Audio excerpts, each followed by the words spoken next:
नमस्कार। चलिए आज एक बहुत ही दिलचस्प चीज पर बात करते हैं।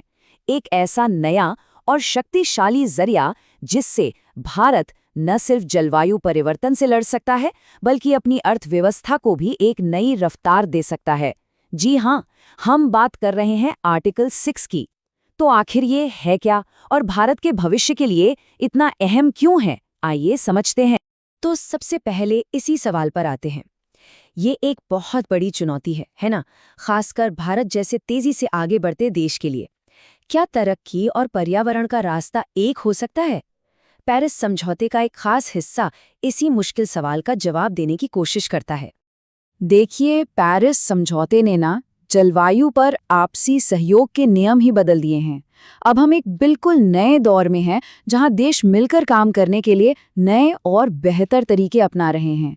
सालों की प्लानिंग के बाद अब आखिरकार आर्टिकल 6 पूरी तरह से लागू हो रहा है। ये हमें क्योटो प्रोटोकॉल के पुराने, बेहद धीमे और उलझे हुए सिस्टम से आगे ले जाता है।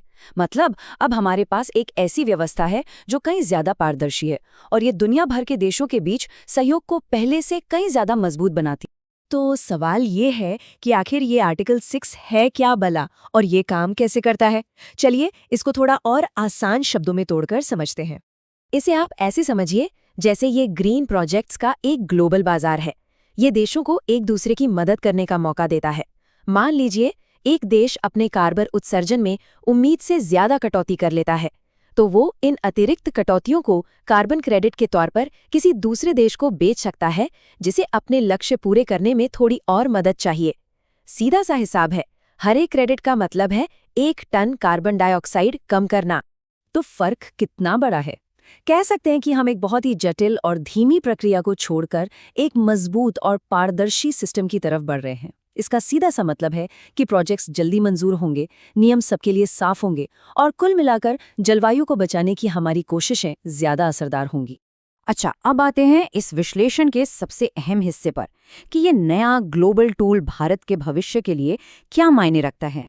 एक्सपर्ट्स अपर्णा शर्मा और गोपाल के सारंगी के मुताबिक भारत के लिए ये सिर्फ एक मामूली तकनीकी अपडेट नहीं है, बल्कि इससे कहीं बढ़कर है।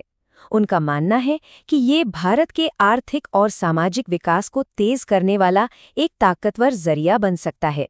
और यही सबसे काम की बात है। आर्टिकल 6 का फायदा सिर्फ कार्बन क्रेडिट बेचकर पैसा कमाने तक नहीं है। नहीं, इसका असर इससे कई ज्यादा गहरा और बड़ा है।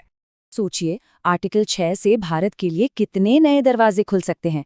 इससे देश में नई नई ग्रीन टेक्नोलॉजी आ सकती है, अंतर्राष्ट्रीय निवेश आ सकता है और सबसे जरूरी, देश के कई अहम क्षेत्रों में सामाजिक और आर्थिक तरक्की को रफ्तार मिल सकती है। तो ये सिर्फ पर्यावरण की बात नहीं है, ये विकास की भी बात है। और ये सिर्फ एक ख्याल नहीं है, इस पर काम भी शुरू हो चुका है। भारत ने ग्रीन हाइड्रोजन, सस्टेनेबल ट्रांसपोर्टेशन और एनर्जी एफिशिएंसी जैसे 13 क्षेत्रों की पहचान भी कर ली है, जहां आर्टिकल 6 के तहत प्रोजेक्ट्स लगाए जा सकते हैं। इससे ये पूरा मौका और भी असली लगने लगता है। तो पोटेंशियल तो बहुत दिख रहा है, लेकिन इस मौके को हकीकत में बदलने के लिए क्या ठोस कदम उठाने होंगे? चलिए एक नज़र उस पर भी डालते हैं।